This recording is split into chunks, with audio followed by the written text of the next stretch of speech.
За өдрийн мэндэ. За крипто валютын биржийн цоврал бичлэгнүүдийг цааш нь үргэлжлүүлж хий. За түрүүчийн үзээгүй хүмүүс болохоор хараарай. Трейд ботын тухай, трейд бот, копи трейдийн ялгаа, энэ крипто бирж, крипто валют хоёрын ялгаа. За спот трейдинг харилцааг юу вэ гэсэн энэ бичлэгнүүд бүгд өөр хоорондоо холбоотой явж байгаа. Би ерөөсө дараалаад ингээд анхлан сонирхогчдод тайлбарлаад яваад байгаа. За өнөөдөр би энэ спот трейдингийн бичлэгийг хийхдээ дараагийн 7 хоногт фьючерс арилжааны тухай хэлж өгнө гэж хэлсэн ба. За тэгэхээр фьючерс арилжаа гэхээр энэ дээдэл төр байдаг. Энэ трейд спот гэд миний сая хэлсэн. Одоо энд болохоор фьючерс арилжаа. За тэгээд фьючерс арилжаа гэж юу юм бэ гэдгийг өнөөдөр хэлж өгнө. Энэ Binance биржийн энэ доотлол дээр futures гэж бичигдээ гараад ирж байгаа тийм бааз. За тэгэхээр би өнөөдөр futures арилжааны тухай бичлэг хийхэд айгүй 2 3 зөндөө олон юмнууд байгаа. Тийм учраас энэ бичлэг бичлэгэнд ерөөсөө амжихгүй. Гэхдээ би futures арилжааг заахгүй.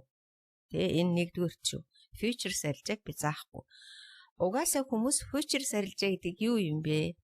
Ликвидаци буюу шаталт гэж юу юм бэ? Spot loss гэдэг юу юм бэ гэдгийг яг л энгийн үгээр ойлгож авах тухай бичлэг байна. Тэрээс энэ дээр энэ бол futures арилжааг заах юм байна гэж ерөөс ойлгож болохгүй шүү. Ягаад гэвэл би өөрөө futures арилжаа хийдэггүй. За тэгэхээр одоо би бичлэг болгоны би ихэнд хэлээд байгаа тийм. Одоо албан ёсоор яг futures арилжааг юу гэсэн үг юм бэ гэдэг. За техникийн хэлээр ч гэдэг юм уу, технологийн хэлээр ч гэдэг юм уу. За одоо англи хэлээр нь ч гэдэг юм уу. Энэ бол нэлээ хэцүү. Тэгэхээр би болохоор анхлан сонирхогчтой хүмүүст айгүй энгийн үгээр тайлбарлаж хэлж өгнө гэсэн. За тэгэхээр юу гэсэн үг гэвэл би түрүүн спот арилжааг тайлбарлаж байхдаа хэлсэн тий. Нэг үгийг би зохож хэлээ дараагийн бичлэг дээр хэрэгтэй гэж хэлсэн маа түрүүчийн бичлэг үзсэн хүмүүс. Спот арилжаан дээр би өөрөө 100 USDT оруулаад coin авлаа. Энэ бол миний өмчөө. Би энэ авсан биткойн, авсан этериум, авсан BNB-гийн явуулж болно, хүнд сольж болно, хадгалж болно гэд ингээд энэ бол яг миний өөрийн юм байна. Futures арилжаан дээр энэ яригддаггүй. Тэгэхээр юу гэж хэлэх гээд байгааг вэ? Futures арилжаа гэвэл өөрийнхөө USDT-г би бол түрүүчийн coin юун дээр худалдаад авцсан тий. Би өөрөө худалдаад авцсан. Эсвэл би өөрөө зарсан. Энэ дээр болохоор тэр өөрийнхөө USDT-г барьцаа олгож тавьдаг гэсэн үг. Өөрөөр хэлбэл биржээс мөнгө төр зээлээд өөрийнхөө мөнгийг барьцаалаад үн өсөн эсвэл үн унана гэж таамаглаад арилжаанд орохыг futures арилжаа гэдэг. За тэгтээ зэрэг зөв таавал ашиг гарна, буруу таавал шатна. Өөрөөр хэлбэл одоо би энэ болохоор яг нөгөө саяын албан ёсны хэллэг нь байна тийм үү? Тэгэхээр нэг өсөндөө энэ дээр би хөрөнгийг бодтойгоор эзэмшдэггүй. Түрүүн бол би өөрийнхөө USDT миний юм ганцхан миний USDT Binance бирж дээр байгаа гэжсэн тий. Энэ дээр бол би байгаа мөнгөө барьцаанд тавьчихдаг. За одоо хэрвээ миний таамаглал буруу болох юм бол миний энэ барьцааны мөнгийг аваарай гэд. Яагаад аваарай гэж байгаа гэвэл би биржээс мөнгө зээлдэг. Төр зур. За юу гэсэн үг гэвэл би 100 USDT бай гэж бодъё тийм үү? Миний 100 USDT арилжаа хийх гэхээр багадаад байна. Тий? Тэгэхээр нь би биржээс 5x, 10x, 50x гэд одоо жишээлбэл 2x гэдэг юм уу тий нөгөө хөшүүрэг хэрэглээ. Өөрийнхөө мөнгийг үржүүлж агаад тэр мөнгөөрөө яах нь арилжаанд ордог. Гэхдээ зөвөр ч арилжаанд орохгүй. Миний энэ биткойн одоо миний таамаглаж байгаагаар өснө гэж орох нь. Эсвэл миний энэ биткойн миний таамаглаж байгаагаар унана гэж орох нь. За энийг юу гэж хэлэх нь вэ? Futures арилжаа гэж хэлдэг. За тэгвэл энэ дээр нөгөө энэ хөшүүргэний тухай өөр цаашаа нөгөө ликвидаци шаталтын тухай би дараагийн бичлэгэн дээр хэлнэ. За өнөөдөр тэгвэл futures арилжаа маань сайн тал нь юу юм бэ? Муу тал нь юу юм бэ? Би түрүүн дээр спот арилжаан дээр хэлж гисэн те сайн тал, муу тал гэх. За тэгэхээр сайн тал нь одоо бага мөнгийг тэ 100 USDT-гээр зээлж мөнгө аваад хийж байгаа болохоор их ашиг олох боломжтой. Үн унахад ч гэсэн ашиг гардаг. Үн унахад ашиг гаргадаг. Гаргадаг. Өөрөөр хэлбэл би түрүү спот арилжаан дээр зөвхөн юун дээр бага үн дээр аваад их үнээр зардаг. Би бол ганцхан үнний өсөлтөн дээр л спот арилжаан дээр ашиг хийдэг. Тэгтэл futures арилжаан дээр би хэрэг унана гэж тавиад биткойны үн унжээвэл эсвэл ямар нэгэн койны үн унжээвэл би ашиг хийнэ. Өснө гэд бодоод тавихад бас ашиг хий. Тэгээд богино хугацаанд хурдан арилжаа хийхэд тохиромжтой. За энэ бол сайн тал нь. Бас яг муу юм бол биш, сайн тал. За спот арилжаан дээр болохоор богино хугацаанд ерөөсө болохгүй тийм ээ. Нэлээд жоохон хүлээн. Би хідээр авсан дараагийн үнийг хүртэл хүлээдэг гэсэн. Тэгэхээр энийгэд би харьцуулж хэлж байгаа. За тэгвэл муу тал нь юу вэ? Спот арилжаан дээр та нар санаж байгаа тийм ээ. Муу тал нь юу вэ гэд. Одоо futures арилжааны муу тал юу вэ? Маш өндөр эрсдэлтэй. За өөрөөр хэлбэл нөгөө ликвидац болох эрсдэлтэй гэсэн. Ликвидац гэдэг чинь юу гэсэн үг вэ? Бүх мөнгөө алдчихдаг. Барьцаан тавьсан мөнгөө алдна гэсэн үг. За энийг одоо нөгөө бүх мөнгөө алдах уу ликвидац болох гэж хэлдэг. За спот дээр олохтой зэрэг бидний ерөөсөө мөнгө алдна гэж байдгүй. Бид нэр юу алдаж болох вэ гэвэл үнэл ундаг. Эсвэл бирж тампуурдаг тий. Өөр юм бол байхгүй. Futures арилжаан дээр бол та хэрвээ буруу арилжаанд юм уу буруу таамаг тавих юм бол шууд мөнгө алддаг. Одоо ингээд ийм өндөр эрсдэлтэй. За гуравт нь бол ерөөсөн анхлан сонирхогчтой юм биш. Энэ бол туршлагагүй бол зүгээр шатна л гэсэн үг. За тэгтээ зэрэг жишээлбэл одоо би жишээ хэлж өгье. Яг яан гэсэн үг юм тэгвэл тий. Би надад 100 USDT байгаа. Спот арилжаан дээр би 100 USDT-ийн 50-аар нь биткойн аваад 50-ыг нь үлдээсэн. Тэгээ биткойн үн унах юм бол би дахиад 20-оор нь авна, 30-аар нь 10-аар нь авна гэд ингэж явж байгаа миний юм.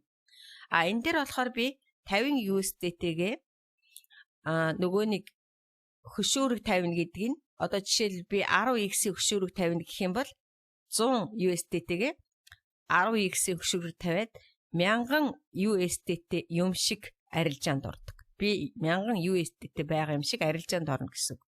Тэгээд би үнэ өснө эсвэл үнэ унана. За тэгэх юм бол хэрвээ би үн өснөгээ тавьчаад байж итэл үн өсөд явчих юм бол би яах нь миний таамаглал хэрэгжинэ гэсэн үг тийм үү. Тэгэнгүүт нөгөө койны маань койн зарсан гүйлгээ биелэгдсэний ашиг нь миний 100 USD дээр нэмэгдэж орж ирнэ. Тэрнээс биш би 100 USD-гээ 10 хөшөөрөг тавиад 1000 USD-тэй авна гэж ойлгож болохгүй тий. Яг би ямар койныг хэдэн үн дээр тавьсан тэр койны үн хэрвээ 2% өссөн бол би 2%-ийн ашгийг өөрийнхөө нөгөө барьцаа болгосон 100 дээрээ нэмжил авна. Эс 1000-ыг авахгүй. За эсвэл би үн унана гэж тавьсан бол миний тавьсан койн доошоогоо нэг 0.5%-аар ч юм уу 0.9%-аар 1% энтергээ доошоо унах юм бол би бас яах нь нөгөө барьцаан тавьсан 100 USD дээрээ яг тэрнийхээ мөнгийг бас аавна гэсэн. Энэ болохдоо зэрэг хэрвээ би үн зөв хөдөлсөн үед буюу миний таамаг хэрэгжсэн үед. За нэг ясандаа би 1000 USDT-гээр арилжаа хийгээд олсон ашиг маань $2 шиг хийж магадгүй $30 хийж ашиг магадгүй тэр нь бол яах нь минийх дээр нэмэгдэж ирнэ гэсэн. Хэрвээ үн буруу хөдлөх юм бол би одоо нөгөө би буруу миний өснө гэж тавьж итэл үн буураад ирэх юм бол би чи алдаж эхлэн шүү дээ тийм үү? Миний таамаг буруу болж ирнэ. Тэгэх юм бол миний нөгөө 100 USDT чинь багасаа тэрнээс мань аваад идэг. За тэгээд яг ингээд нөгөө хит буруу болох юм бол бүр өснө гэж ядал бүр доошоо унах юм бол тэр ликвидаци гэдэг юм болоод миний барьцаалсан мөнгө алга болчдөг. Алга болох яах вэ? Бирж маань өөрөө яах нь эрсдлээ хамгаалаад авчдаг гэсэн. За энийн дараа нь би бүр илүү сайн тайлбарлаж өгнө гэсэн. За тэгэхээр энэ дээр фьючерс арилжааг ойлгохдоо хүмүүс ерөөсө хит хідэн юмнуудыг л дотроо болно. Нэг эсэндээ би фьючерс арилжаа хийн гэдэг чинь зээл аваад мөрөөдө тоглоно л гэсэн. Тэ энийг л ерөөсө мартаж болохгүй. Би зээл аваад биржээс мөрөөдө тоглож. За нөгөө талаар бол одоо энэ дээр хит хідэн жишээнүүд байдаг. Ламбардын жишээг ярьдаг хүмүүс, казиногийн жишээг ярьдаг тийм ээ. Казино тоглодог хүмүүсийн жишээг ярьдаг. За тэгэх юм бол юу гэсэн үг гэвэл би одоо жишээлбэл ламбардаас хүмүүс мөнгө авах гээд явдаг шүү дээ тий. Тэгэхээр алтан мөнгөө бариад явдаг тийм үү? Алтан бөгжөөч гэдэг юм бариад явдаг. За тэгээд алтан бөгжнийхөө үннээс тий алтан бөгжийн тэр ламбард чинь одоо нөгөө тэрний үнийг үнэлээд тэрнээс доошохоо үнийг танд зээл өгдөг. За хэрвээ та зээлээ төлөхгүй бол тэр алтан бөгжий чинь ламбард зарчдаг. Яагаад гэвэл ламбард маань яах нь өөрөө алдагдлалд орохгүй тулд таны бөгжий чинь төлж яачна гэсэн үг. Зарчна гэсэн. За энэ бол үн тэдэл дээр яриг. За жишээлбэл одоо ямар нэгэн ламбардын ажилчин танаас ямар нэгэн утас авцсан бай гэж одоо тийм үү? Одоо нэг хэдэн сая үүдээ хэдэн саяг би мэдэхгүй. За 2 сая гэж жишээлж. 2 сая утас авч итэл чинь тэр утасны үн огцон мунах юм бол нөгөө тань зээлүүлсэн мөнгнөөс чинь уцаа зараад за утсыг чинь зараад танд зээлүүлсэн мөнгө одоо нөгөө утасны чинь үн унаад ирчихэр чинь нөгөө ламбардын хүн чинь айн үсттэй тий. Энэ утсыг чинь би дараа нь зарч чадахгүй юм байна гингүүтээ. Шууд тэр утсыг чинь зараад тань зээлүүлсэн мөнгөнийхөө мөнгийг авчиж магадгүй гэсэн үг байна шүү дээ. Би гэхдээ би ламбардын дөрвөн мөр юм сайн мэддэггүй шүү. Тэгээ тэрнтэй яг адилхан. Тэгэхээр энэ дээр юу гэж хэлэх гээд байгааг нь би одоо жишээлбэл алтан бөгжөө тавьчаад мөнгө зээлчээд мөнгөний өгч чадлаггүй алтан бөгжөө алдчихад дахиад би алтан бөгжөө аваад очино гэх юм бол би ч одоо тэр нөгөө хожино гэж байхгүй ш. Дахиад алдна гэсэн үг үстэй. Яг тэрнтэй ч адилхан. Нэг талын. Нөгөө талын казинотой адилхан. Ягаад казинотой адилхан бэ гэвэл би 100 USDT-гээр фьючерс арилжаанд ороод 100 USDT-г алдчихдаг. Туршлагагүй хүмүүс бол. Тэгэнгүүтээ болно гэж байдаггүй. Дахиад 100 USDT, 200 USDT-гээр бүр шунал нь хөдлөөд дараагийнхаа оруулаад дараагийнхаа алдаад дахиад алдаад яваад байдаг. Тэгэхээр эн чинь бол фьючерс арилжаа биш болчихж байгаа. Эн чинь бол яг нь казинод мөнгө алдчихж байгаа. Яг адилхан. Казинод хүмүүс яг улаарчдаг штэ тийм ээ. Мөнгө оруулаад алдчихдаг. Алдангуудаа шархаа нөхөх дахиж ороод дахиад алдаад ингэж яваад байдаг. Яг тэрнтэй ч адилхан. Тэгэхээр анх эхлээд айгүй гоё хөөхөн фьючерс арилжаа гэж орсон мөртлөө алдаад дахиад мөнгө хийнэ гэдэг чинь нөгөөт чинь бүр казино маягаар болчихж байгаа гэсэн. Тэгэхээр энэ чинь бол бүр арилжаа биш. Яах нь би казино тоглоод эхэлж байгаа даа яг адилхан. Эсвэл би $100 USDT-г алдчихад ламбардад би дахиж үн тэдлээ авчирж өгөөд дахиж үн тэдлээ авчирж өгөөд байгаа даа яг адилхан. За дараагийнх нь болохтой зэрэг энэ юун дээр автомашины жишээн дээр хүмүүс аягүй сайн хэлдэг. Тэ? Жишээлбэл энийг юу гэсэн үг гэх юм бол нэг эсэндээ өөрийнхөө за энийг би ликвидацаа дээр тайлбарлаж өгсөн хамаагүй дээр юм шиг байна. Тэгвэл арай илүү гоё юу яах юм шиг байна. Илүү гоё тайлбарлаж хэлж өгөх юм шиг байна. За дараа нь нэг юм нь гэвэл хамгийн дараагийн нэг актер фьючерс арилжааны нэг муу тал нь гэвэл сэтгэл зүйн дарамт гэж юм байдаг. Яагаад гэвэл фьючерс арилжаа өөрөө 24/7 хийгддэг. Тэ спот арилжаан дээр бол тэгж хийгдэхгүй. Спот арилжаан дээр би өнөөдөр энэ доор ингээл байж идэг энэ доотл дээр. Би зарна гээл тавьцаа хүлээгээд байж лээ. Тэгээ нөгөө миний үнэнд очиог бол байж лээ. Үнэн ерөөсөө яагааг бол энэ фьючерс арилжаа бол 24/7. Яагаад гэвэл би дээшээгээ өснө гэж тавьчих сууж итэл шүнд хид ч доошоо унж магадгүй эсвэл хид дээшээгээ өсч магадгүй тий. Яг тэр тусмаа крипто валют дээр болохоор Үн бол ерөөсө секундээр дээшээ доош заримдаа хоногоор дээшээ доош яв. Цагаар дээшээ доош явна гэдэг юм. Тэгтээ зэрэг хүмүүс ерөөсөө нөгөө нэг үн маш хурдан савладаг учраас маш их стресс, айдас төрүүлдэг. Тэгээ зарим хүмүүс futures дээр одоо шүн босч ирж үздэг, шалгадаг ч гэдэг юм уу те. Энэ юм байгаад. Тэгэхээр энэ чинь ерөөсөө хамгийн муу тал нь бол ерөөсөө л хүнийг сэтгэл санаагаар маш их одоо яах нь унгаадаг гэсэн үг. За ингээд дараагийнх нь арилж байгаа ингээд нөгөө хаахгүй удаан байлгаад тахтаа зэрэг пандем фи гэж шимтгэл аваад идэг. Санхүүжилтийн одоо шимтгэл авдаг гэсэн бирж юм. Тэнгүүд чинь бас нөгөө шимтгэлэндээ шатах тий бас тийм юу гарч ирнэ гэсэн. За тэгэх юм бол одоо жишээлбэл би дахиад хамгийн энгийн жишээ хэллээ тий $100 байлаа гэж бодоход. За спот арилжаан дээр чинь би $100 той байж байгаа л миний одоо нөгөө юу coin маань 10% өсчих юм бол би $10 ашиг хийгээл гараа явчихна гэсэн үг. Тэгээ ерөөсөө өөр цаашаа жихгүй наашаа жихгүй. За futures арилжаан дээр болох юм бол эсвэл та $100 10% хөшүүрэг тавиад $1000 арилжаанд орлоо гэхэд 10% өсөх юм бол $100 ашиг авна. Харин 2 дахин өсөж байгаа юм шиг байгаас харин таны нөгөө таамагнаас доош 10% унаа авчих юм бол та шууд $100 чинь нөгөө процент тавьсан $100 шууд алдчихдаг. Ийм. За тэгээд цаашаа одоо надад нэг ийм асуултууд байгаад байдаг байхгүй юу? Ер нь одоо би ингээ хүмүүстэй харьцаж байхад та дандаа ингээл futures болгоомжил futures хэцүү энэ төргээл тэгээд идэг. Тэгтэл чинь энэ одоо futuresийн тэ нөгөө нэг одоо futures арилжаа хийдэг хүмүүс одоо ингээл сургалт явуулаад тий тэгэл өөрсдийнхөө багид оруулаад сигнал өгнө гээл за тэгээд одоо жишээл за тэгээд яадгүйгэл ингээд уриал тий ингээл ийм курс семинар явуулаад байдаг.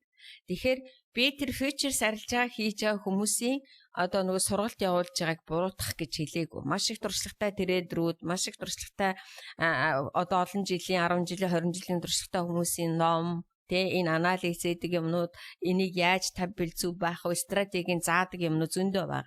Би тэрийг ерөөсөө үгүйсгээгүй. Гэхдээ futures арилжаа уг нь бол өөрөө нөгөө нэг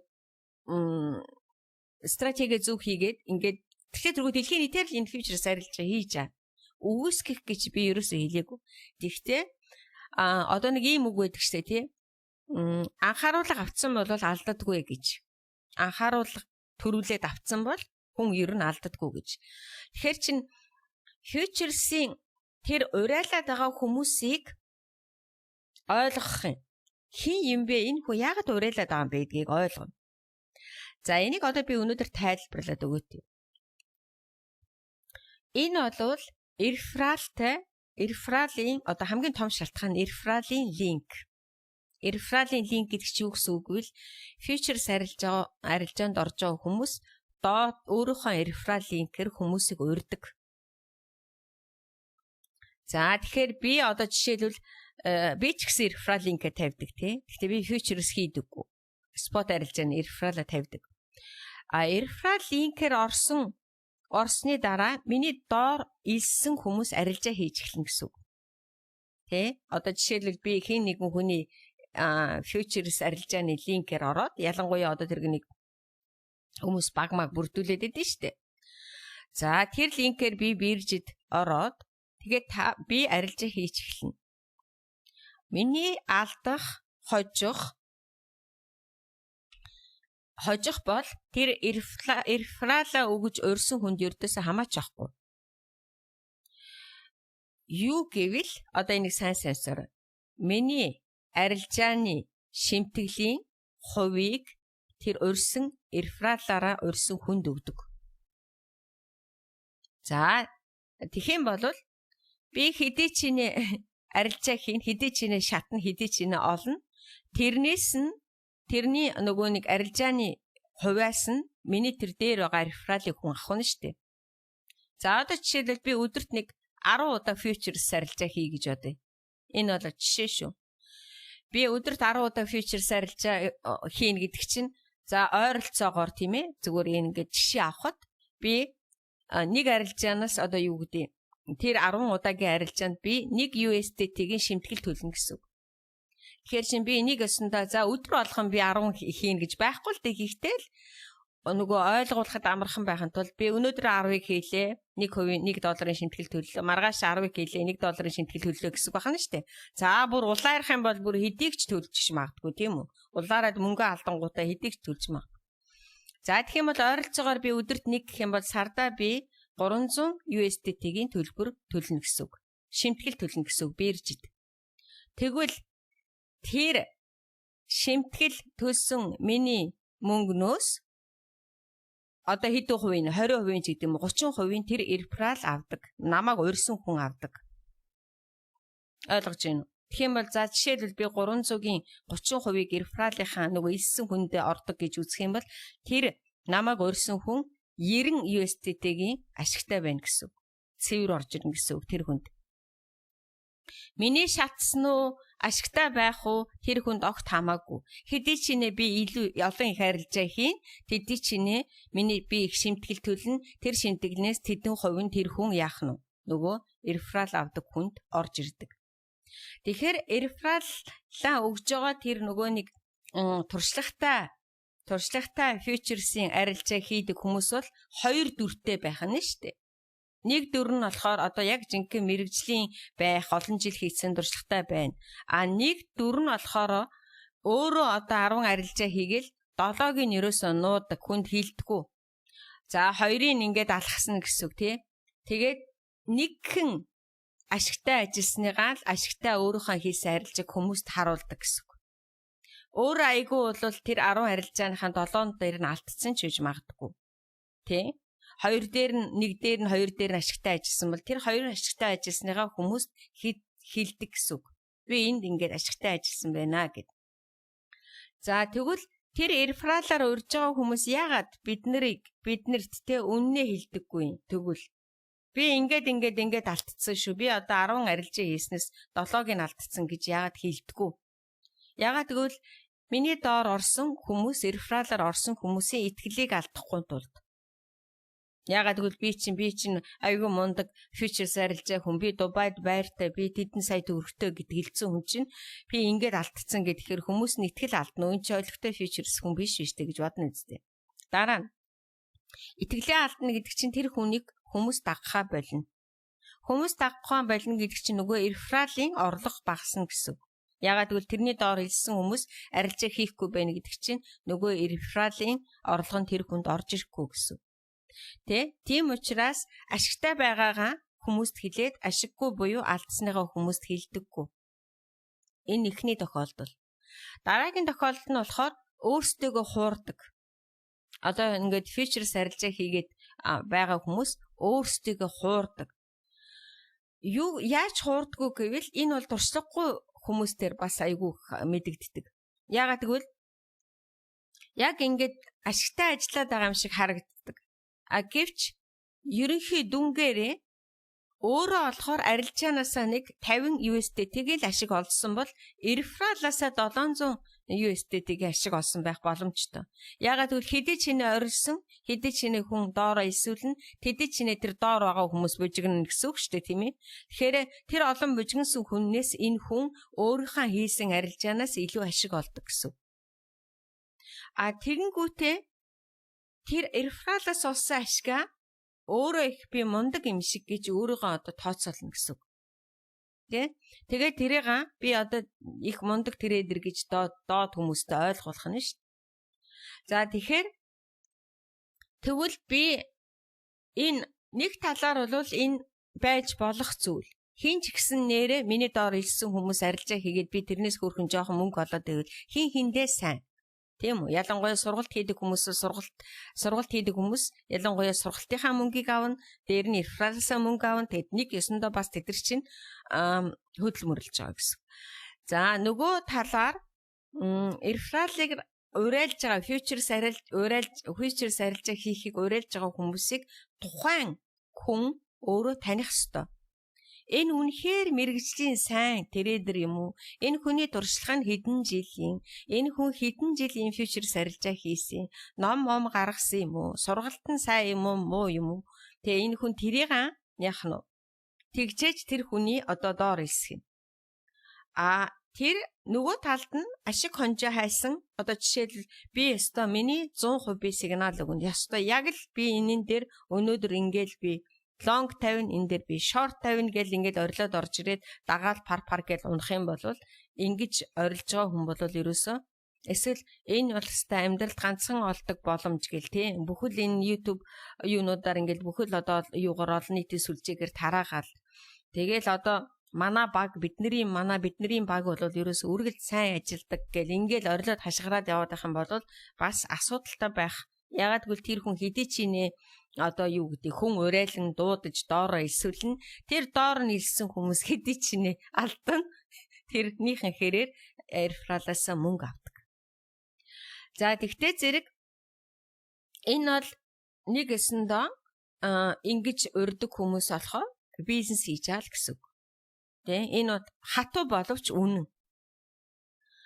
Тэгтээ манай яагаад би энийг та нарт ингэж илэн даалангүй хэлээд байгаа юм те? Яагаад одоо жишээлбэл энийг ингэж сонсож байгаа future сарилжааг сургалт ордог, future сарилжааны сайн багт байдаг хүмүүс бол намайг шөөмжилж магадгүй.